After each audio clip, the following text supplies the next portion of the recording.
जी तो dear students, हमारे पास आज हमारा टॉपिक है पेपर अटेम्प्ट एंड प्रेजेंटेशन। बहुत इंपॉर्टेंट है, बहुत बहुत इंपॉर्टेंट है। आजकल एग्जाम हो रहे हैं, 10th के एग्जाम चल रहे हैं और आगे 9th के आ रहे हैं, उसके बाद सेकंड ईयर, फिर फर्स्ट ईयर। तो इस तरह से ये एग्जाम का सिलसिला आगे जून जुलाई तक चलता रहेगा।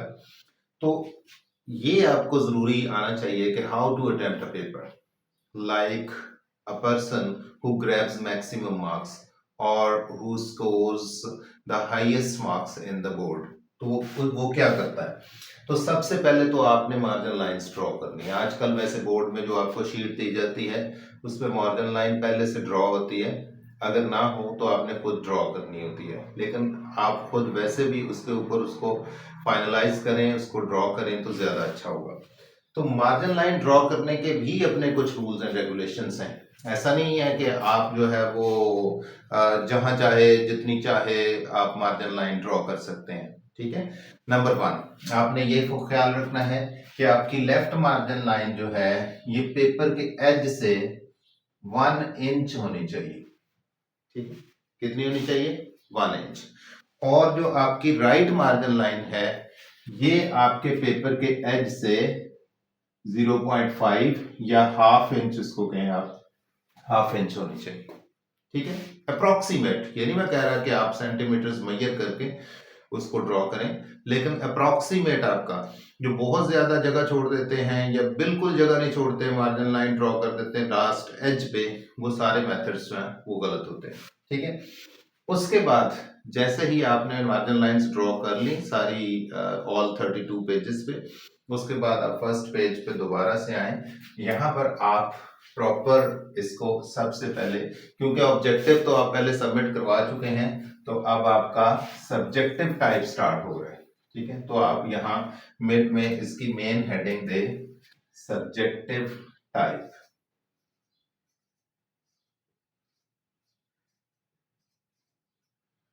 Subjective type. ठीक है। और इसको आप डबल अंडरलाइन कर दें, यानी 605 डबल कट वाला जो मार्कर है आप उससे। ठीक है। ये मेन हेडिंग है, ये आप 605 से ड्रॉ लिखेंगे। ठीक है। इस तरह टाइटल नहीं लिखना आपने ऑल कैप्स में जैसे मैंने लिखा हुआ है। ये जस्ट आपको समझाने के लिए मैंने लिखा था कि ऑल कैप्स में नहीं लिखना। ठीक है। डिफरेंट स्टाइल्स बच्चे यूज करते हैं, ऐसा नहीं करना। आपने फर्स्ट लेटर कैपिटल करना है, सब्जेक्टिव का एस कैपिटल, टाइप का टी कैपिटल, बाकी ऑल लेटर्स जो हैं वो स्मॉल। और ये 605 से ड्रॉ करेंगे।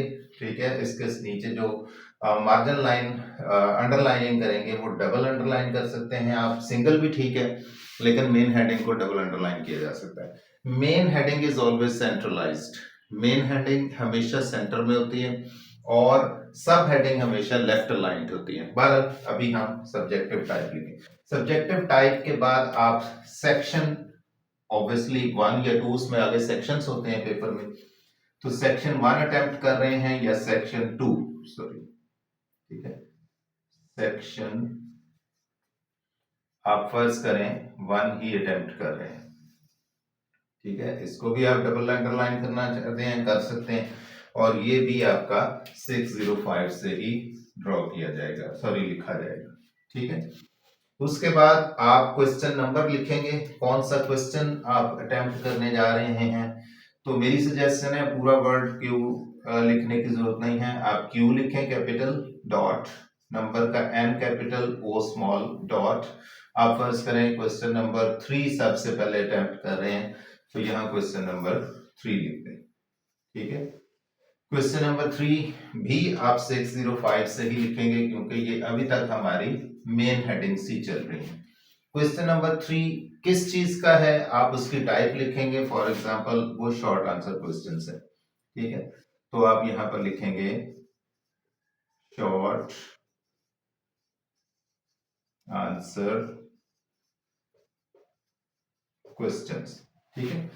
और इसको भी आप डबल अंडरलाइन कर रहे हैं तो डबल करते जाएं, अगर सिंगल कर रहे हैं तो सारों को सिंगल भी रख सकते हैं। ये भी आपकी मेन हेडिंग थी और ये भी आप 605 से लिखेंगे। ठीक है। मैक्सिमम 2 लाइंस में बहुत सारे बच्चे जो हैं वो 4, 5, 6 लाइंस भी बहुत बड़ा बड़ा करके उसको लिखते हैं और उसको कोशिश करते हैं, लेकिन आपने ऐसा नहीं करना। कोशिश करें सिंगल लाइन पे ही हेडिंग्स लेके चलें, लेकिन अगर आप करना भी चाहते हैं तो मैक्सिमम 2 लाइंस पे, इससे ज्यादा नहीं। ठीक है, उसके बाद आप इसका शॉर्ट आंसर क्वेश्चंस का पार्ट नंबर लिखना चाहेंगे तो पार्ट नंबर ऑब्वियसली जो है वो लेफ्ट अलाइंड होगा। फर्स्ट करें क्वेश्चन नंबर 3 का पार्ट नंबर 4। नॉर्मली पेपर पे ये रोमन में लिखा जाता है 4, तो आप ये 4 लिखेंगे।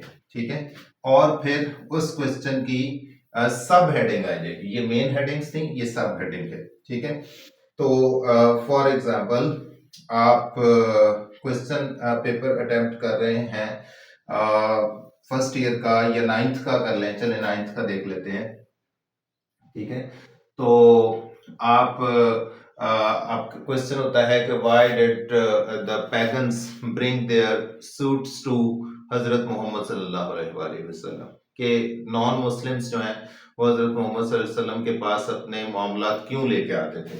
तो आपने हमेशा हेडिंग, जो वाई वाला आंसर होता है, ये क्वेश्चन होता है, ये बेसिकली रीजन पूछ रहा होता है, तो आपने हेडिंग में भी लिखना है रीजन ऑफ पैगन्स ठीक है कंसल्टिंग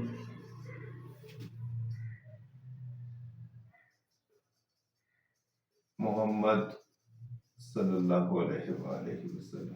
ठीक है, तो आप ये लिखने के बाद इसको भी आपने ये नंबर को अंडरलाइन नहीं करना, आपने सिर्फ हेडिंग, सब हेडिंग जो लिखी है इसको अंडरलाइन करना है, और इसके बाद आपने ये कॉलम लगाना है जो ऊपर नीचे 2 डॉट्स है। ठीक है, इसकी हेडिंग्स में भी आपका फर्स्ट लेटर जो है वो मेन वर्ड्स का वो कैपिटल होगा। ठीक है, अब आप राइटिंग स्टार्ट करेंगे, लिखना स्टार्ट करेंगे। लिखते वक्त आपने अब हेडिंग वो क्या कहते हैं, पैराग्राफिंग करनी है। तो पैराग्राफिंग के 2 रूल्स हैं। नंबर 1 कि आप 5 लेटर्स का इंडेंट छोड़ के स्टार्ट करें, तो आप इसको यहां से भी काउंट कर सकते हैं पिछली लाइन पे 1 2 3 4 5। So your answer should start right under the letter N of the heading। ठीक है, तो आप यहां पर लिखें the pagans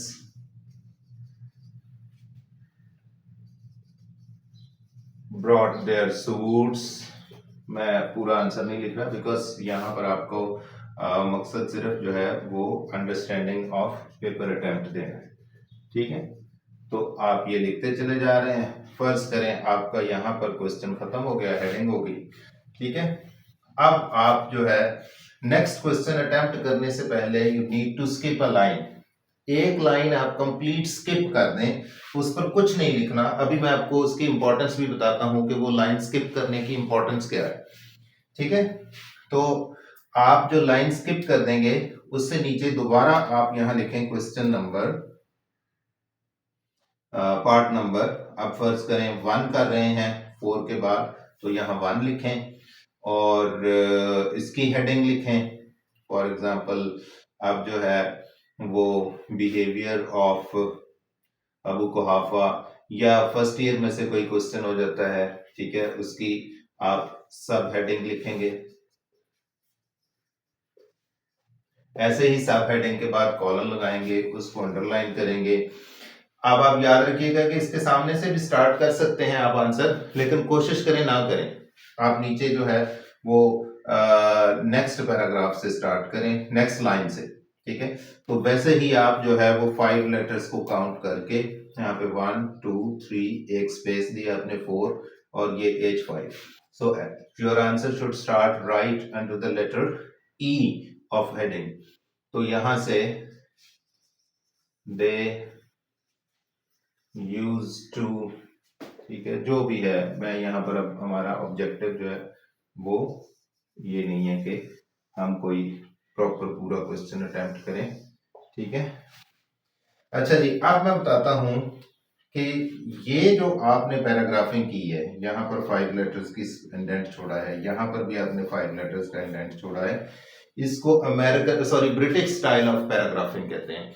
एक होता है American style of paragraphing. American ये होता है कि वो ये इंडेंट नहीं छोड़ते, वो यहाँ इसके साथ से ही स्टार्ट करते हैं लिखना, मार्जिन लाइन के साथ से, लेकिन वो एक पैराग्राफ कंप्लीट होने के बाद जब वो दूसरा पैराग्राफ स्टार्ट करते हैं तो फिर वो एक लाइन स्किप करते हैं हर पैराग्राफ के अंदर, ताकि पैराग्राफ्स जो हैं वो ब्लॉक्स में नजर आए। तो हमारे चूंकि ब्रिटिश स्टाइल बहुत देर से चलता आ रहा है, चल रहा है, तो हम इसी को अडॉप्ट करते हैं और इसी के ऊपर चलते हैं।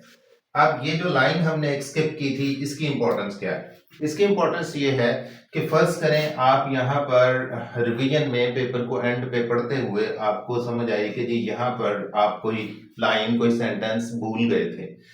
तो अब अगर आप इन दोनों लाइंस के दरमियान में लिखेंगे तो वो इतना कंजेस्टेड फॉन्ट स्टाइल अपने नेचुरल फॉन्ट स्टाइल से शॉर्ट करके और लिखने की कोशिश करेंगे, वो क्या करेगा, ऊपर लाइन वाले की डिस्टर्ब करेगा and obviously it would disturb the line under it, उससे नीचे वाली लाइन को डिस्टर्ब करेगा and itself that content would not be readable enough, तो वो पढ़ा नहीं जा सकेगा। तो उसका तरीकाकार ये होता है कि आप यहाँ स्टेरिक बनाएं, जो लाइन आपने स्किप की थी, ब्लैंक छोड़ी थी, उस पर वही स्टेरिक बनाएं और वो जो सेंटेंस आपने स्किप किया था वो यहाँ पर आप लिख दें। आपका पेपर नीट एंड क्लीन, बहुत क्लियर, एग्जामिनर को खुद ही समझ आ जाएगी that the sentence you had skipped over here you had written over here, कि आपने यहाँ पर जो सेंटेंस स्किप कर गए थे वो आपने यहाँ लिख दिया है। आपका पेपर नीट एंड क्लीन रहेगा। और ऑब्वियसली ये हर क्वेश्चन पे तो नहीं होगा ना, किसी किसी क्वेश्चन में ऐसा होगा। तो दूसरा पर्पस इसका लाइन का स्किप करने का ये होता है कि आपका पेपर ब्लॉक्स में, आपके क्वेश्चन के आंसर्स जो हैं वो ब्लॉक्स में क्लियर नजर आए। Examiner the more the examiner would be at ease to check your paper, the more reward would be awarded to you, तो वो आपको ज्यादा मार्क्स देगा। ये नेचुरल है, साइकोलॉजी है, साइकी ऑफ द एग्जामिनर है। लेकिन अगर आपने समझ ही नहीं आ रही होगी कि एग्जाम क्वेश्चन 1 कहाँ एंड हो गया, क्वेश्चन नंबर 2 कहाँ से स्टार्ट हो रहा है and the examiner need to find it with hard struggle, तो ऑब्वियसली वो फिर जो है वो डिस्टर्ब होगा और वो आपके मार्क्स जो है वो डिडक्ट करना शुरू कर देगा। तो इस पर बहुत फोकस कीजिएगा, इसको डेली घर पर प्रैक्टिस करें। अल्लाह हाफिज।